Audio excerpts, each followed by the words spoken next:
The upcoming full moon happening in the sign of Taurus on Friday, November 15th, activates deep realizations around what we truly value and what we truly want out of life. In this video, we're going to take a deep dive into the energies as well as taking a look at the best ways to flow with the energies, harness the power of the energies to support whatever your growth goals are in your life at this time. Let's go ahead and dive in.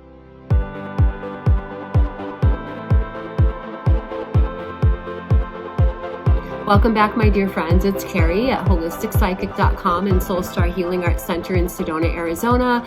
I'm a professional psychic reader, shamanic practitioner, and shamanic astrologer. Today, we're taking a look at the energies shaping up around the full moon happening in the sign of Taurus on Friday, November 15th.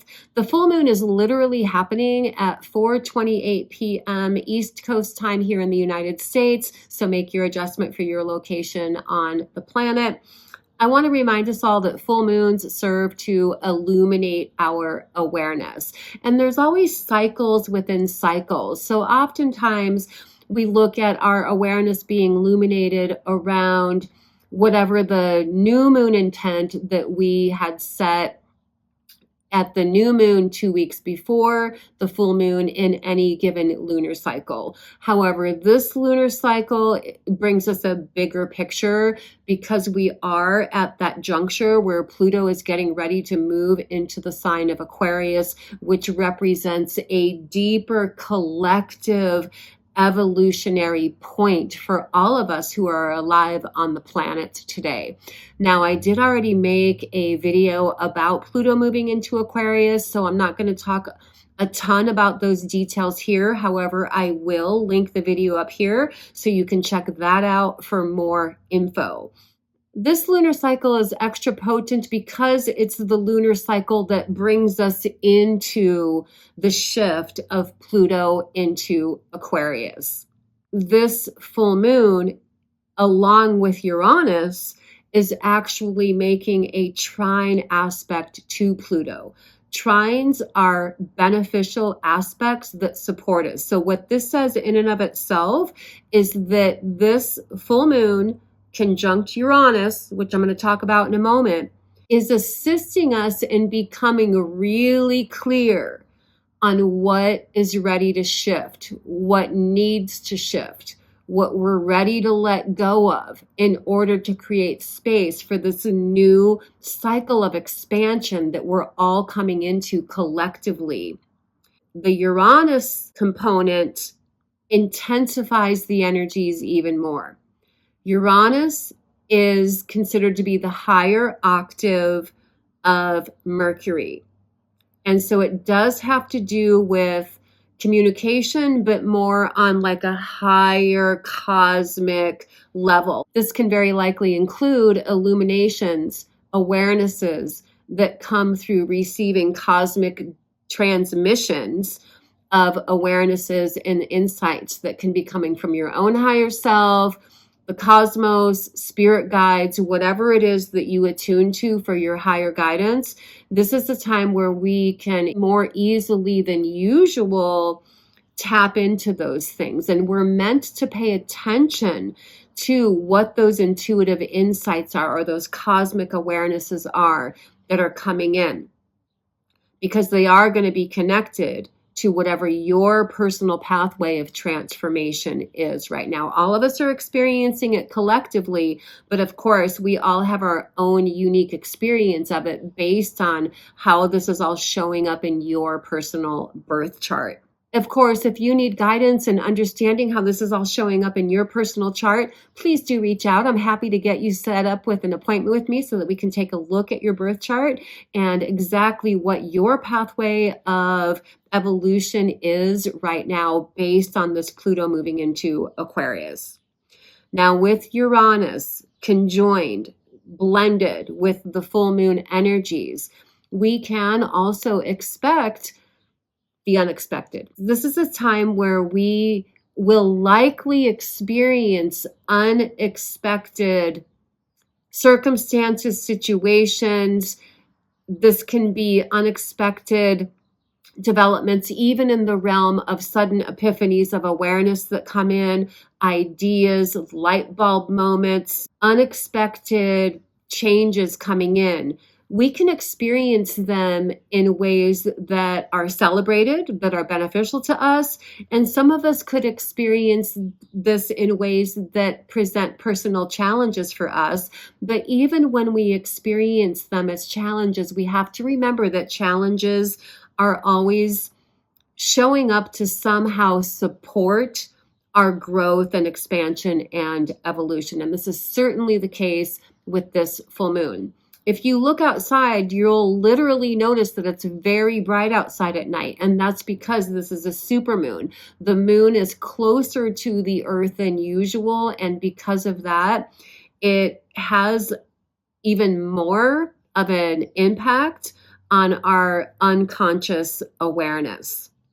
Because the full moon is in Taurus, the ruler of this full moon cycle is Venus. And that's because Venus is the ruler of Taurus.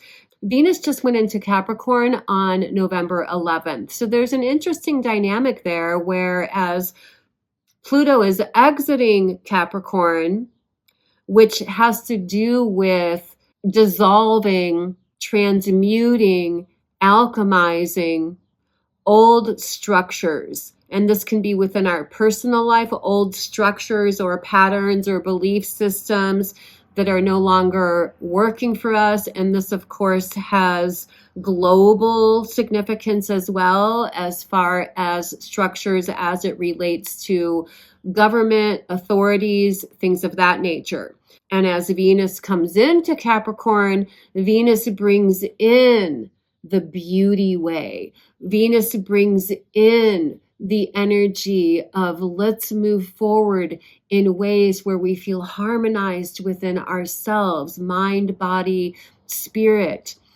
Let's be embodiments of the change we want to see in the world, basically, is what Venus brings in. So notice how that's showing up within you personally.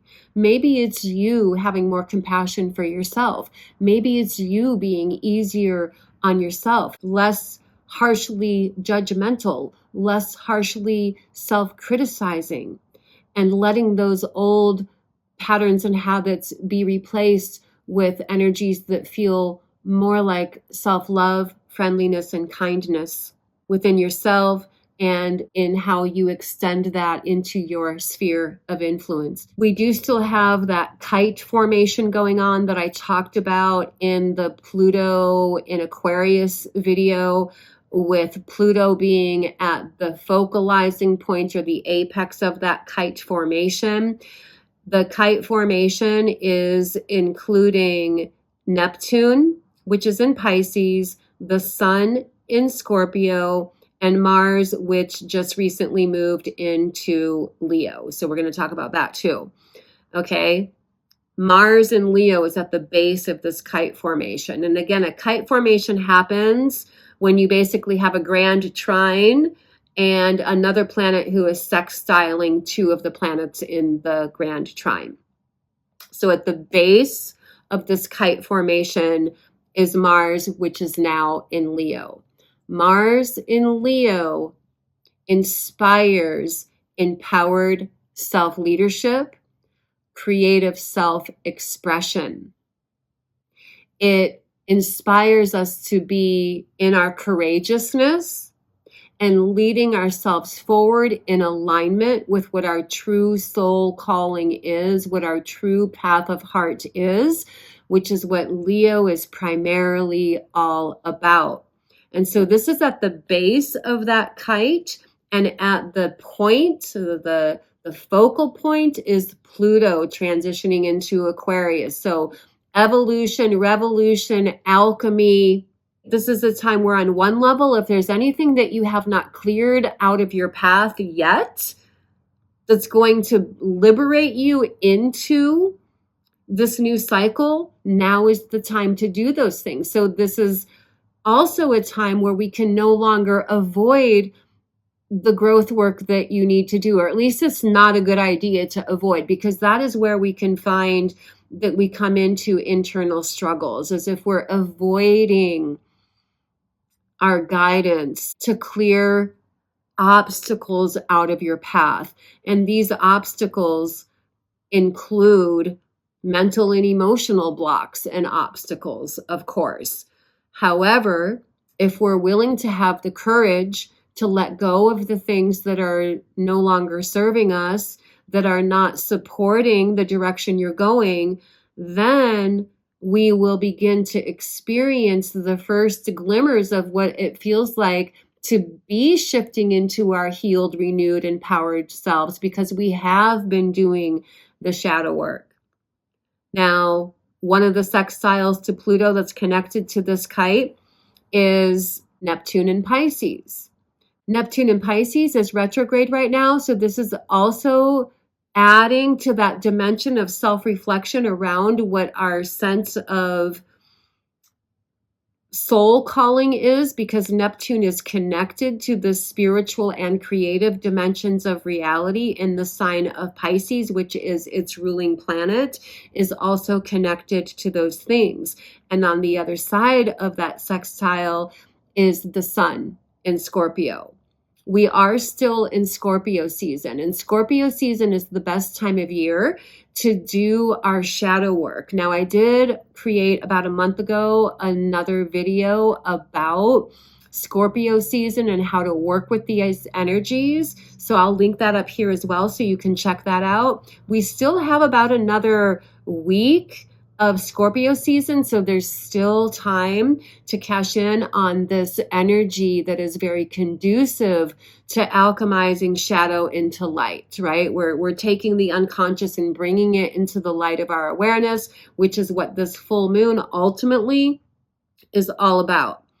I'll also mention here that we do have Mercury getting ready to go retrograde on the 25th of November. And because it's in Sagittarius, this is one of those retrogrades that could prove to be a little extra glitchy when it comes to travel plans and things of that nature, because Sagittarius does rule that. However, it's a great time to have self-reflection around matters having to do with inner truth seeking.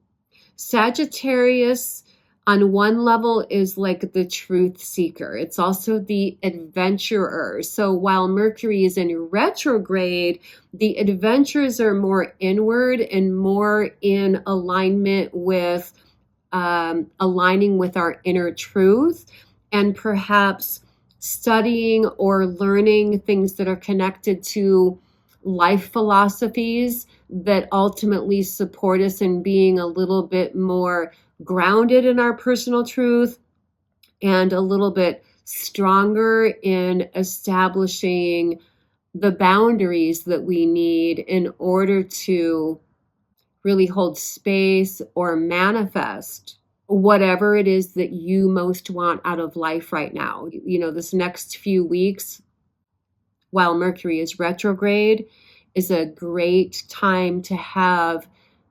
self-reflection around, where am I at in my life right now? Where do I want to be? What adjustments do I need to make? And how can I connect the dots? In fact, let me go ahead and pull a few cards to get some additional insight for all of us. This is going to be for the collective energies. And then if you would like a more personal reading, of course, you can reach out to book that with me.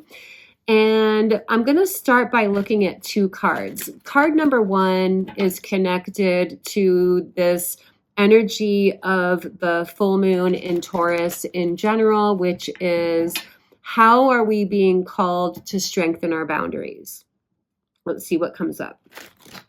And then while I'm choosing the card here, let me just say this about boundaries. I've said it a lot before, but I'm going to say it again because the topic of boundaries comes up with the moon in Taurus, because it is a lot about what we truly value and what we truly want out of life. So setting boundaries isn't about putting walls up or pushing people or things away. Boundaries is more like, I'm clear in what my intent is. And I'm deliberately, consciously holding the space needed in order for those things to manifest. And I'm not letting that energy that I'm holding for this over here to be hijacked or distracted by this over here. So it's the Magician card showing up reversed. I'll go ahead and show what the card looks like right side up. The Magician card is a major arcana card, and the major arcana cards have to do with our soul evolution. The Magician card reminds us that we are the catalyst, we are the conduit between earth and sky energies. We have the ability to access and channel from both realms. So when this card comes up reversed, in response to the question of how are we being called to strengthen our boundaries, it's remembering who you are along the lines of having access to working with you personally, working directly with cosmic energies and earth energies deliberately, where you're co-creating with reality. So when the Magician card comes up, it is like sort of like the first inspiration that leads to conscious, deliberate manifestation. So the other thing that I'll say here, it's like, what are we strengthening the boundaries for? We really do have to know what our intent is. We have to have the awareness in order for the transformation to occur. The majority of transformation begins with awareness. There's a saying that says we can't find what we're not looking for. If you don't know what you're aiming for in life, how is it going to show up? We have to know what we're looking for in order for things to manifest.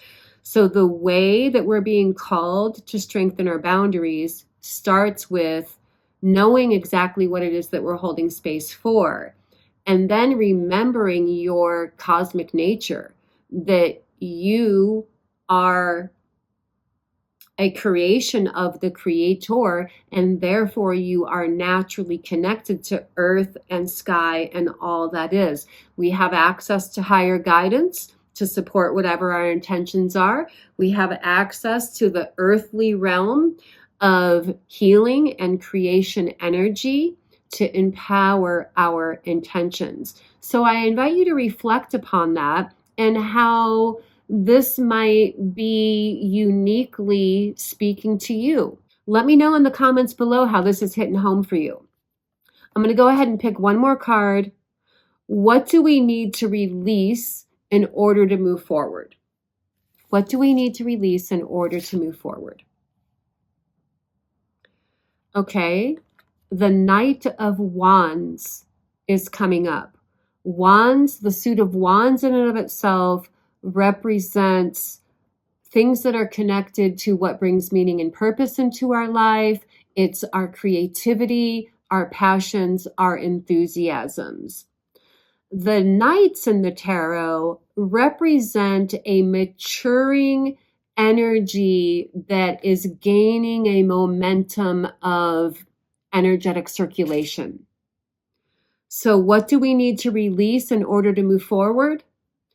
Anything that is in any way limiting, subduing, or squandering you from being able to be in your natural, spontaneous, creative exuberance. Being in your unencumbered, your unhindered creative exuberant self is the pathway forward through this gateway of alchemizing transformation that we're in now, that this full moon is fully illuminating and activating. Let me know in the comments how it's showing up for you. Thanks so much for tuning in. All my love, guys. Blessings, namaste, and bye for now. I'll see you in the next video.